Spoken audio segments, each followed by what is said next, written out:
Je pense que le Sénégal et la France ont une très longue tradition en fait d'échange en matière de connaissances.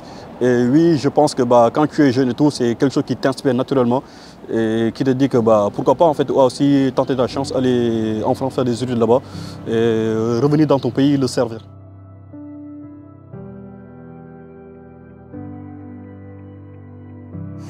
Je dirais en fait que quand on vient d'arriver que c'est pas trop facile, qu'il y a un choc de culture en fait. Les gens à quoi ils sont habitués ici et ceux à quoi nous sommes habitués dans nos pays, ce n'est pas la même chose. Donc les habitudes ne sont pas les mêmes, les traditions ne sont pas les mêmes, les coutumes ne sont pas les mêmes, les gens ne sont pas les mêmes. Donc il faudrait que tu apprennes à vivre avec eux et il faudrait aussi que tu apprennes en fait à ne pas trop les choquer. Parce qu'il y a certaines choses qui sont normales chez nous, des choses qu'on n'a pas, qu'on va dire sans sourciller. Alors que là, si tu les dis, tu vas passer pour, je sais pas, je ne veux pas citer en fait, on va te mettre dans une certaine catégorie. Donc c'est une question d'équilibre en fait. Et c'est là aussi que tu vas apprendre à devenir adulte. Parce que quand on est au pays et tout, on vit avec les parents, on ne sait pas forcément en fait les efforts qu'ils fournissent pour ramener quelque chose à la maison. Alors que quand tu es là, tu vois les efforts que tes parents faisaient. Donc toi-même tu fais les mêmes efforts. Donc ça te responsabilise, ça te fait grandir en sagesse, en maturité. Et oui, je pense que c'est une très belle expérience. Mais voilà, il faut être prudent et savoir comment s'organiser.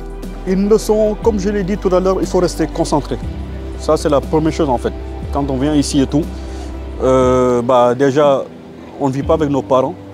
Donc on est plus libre. Et quand on est libre, en fait, quand on n'a pas forcément de contrôle, on a tendance à faire des choses qui ne sont pas très nettes, qui ne sont pas très claires, ou bien des choses en fait dont les parents ne seraient pas fiers. Donc je pense qu'il faut être concentré, savoir pourquoi on est là, et rester sérieux aussi. Il faut aussi se dire en fait que lorsqu'on vient en France, en fait, en tant que Sénégalais, en tant que Gabonais, en tant que je sais pas, on est un peu des ambassadeurs en fait de nos pays. Les gens que nous rencontrons, ce sont peut-être des gens qui pour la première fois voient un Gabonais ou bien voient un Sénégalais. C'est la première fois qu'ils vivent ou bien qu'ils travaillent avec un Sénégalais. Donc l'image que tu vas renvoyer, en fait, c'est cette image qu'ils vont garder des Sénégalais, mais c'est cette image qu'ils vont garder des Gabonais. Donc voilà, il faut bien se comporter. Voilà, on a de très belles valeurs chez nous en Afrique. Et si on applique ces valeurs-là, on sera respecté, notre travail sera reconnu à sa juste valeur et on ne sera pas embêté en fait. Donc ça, je pense que c'est quelque chose à avoir en tête. Je pense que la plupart des étudiants ont un peu peur de ce retour-là, et à juste titre en fait, parce qu'on ne sait pas ce qu'on va retrouver là-bas. On ne sait pas si on va retrouver du travail facilement, on ne sait pas si nos diplômes seront mis en valeur. Donc c'est un peu compliqué en fait, donc c'est pas trop facile. Moi je me disais en fait qu'en venant en France, je vais venir ici, je vais étudier, après je vais rentrer.